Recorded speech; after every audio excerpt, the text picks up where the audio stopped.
It was a cold, moonless night in the quiet town of Chestnut Hollow. Mark sat alone in his dimly lit living room, his eyes fixed on the flickering glow of the television. He had always been something of an insomniac, finding solace in the eerie tales that played out on the screen. On this particular night, he was engrossed in a documentary about unexplained phenomena, the soft hum of the TV filling the otherwise silent room. The rest of the world was asleep, but Mark was wide awake, his mind immersed in the mysteries of the unknown. As the documentary continued, the screen suddenly flickered, and an ominous message materialized. "Warning, abnormal-looking humans spotted in your area. Do not open your door." The message sent a chill down Mark's spine. What did it mean? Who were these abnormal-looking humans, and why should he be cautious? His curiosity piqued. He leaned forward, trying to decipher the cryptic warning. But as he squinted at the words on the screen, he heard it. A soft, rhythmic knocking. Mark froze, his breath catching in his throat. The knocking was faint but unmistakable, coming from somewhere beyond the window. It was persistent, almost hypnotic, as though it beckoned him to investigate. He reluctantly tore his gaze from the TV and turned his attention to the window.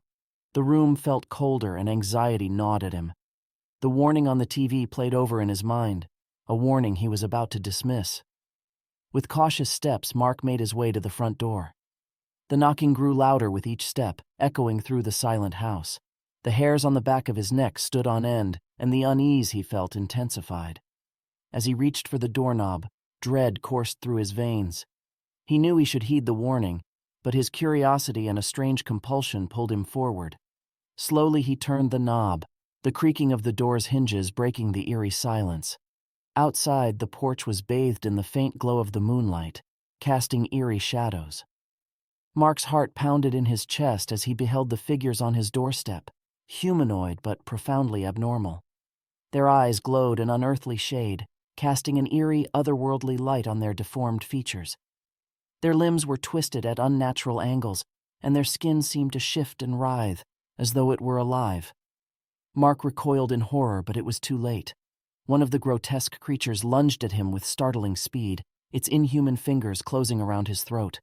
Panic surged through him as he gasped for breath, his vision beginning to dim. As Mark fought for his life, he couldn't help but glance back at the television. The warning message still glowed on the screen, now mocking him as a cruel irony. The world outside his door had become a nightmare, and he was trapped in a waking horror. With a final desperate gasp, Mark's world faded to black, swallowed by the relentless darkness that had crept in from the outside. In the days that followed, no one in Chestnut Hollow could explain what had become of Mark that fateful night. His empty house stood as a chilling reminder of the inexplicable dangers that can lurk just beyond our threshold, waiting for a moment of vulnerability. A story whispered in hushed tones by those who remembered, forever shrouded in the mystery of the uninvited visitors.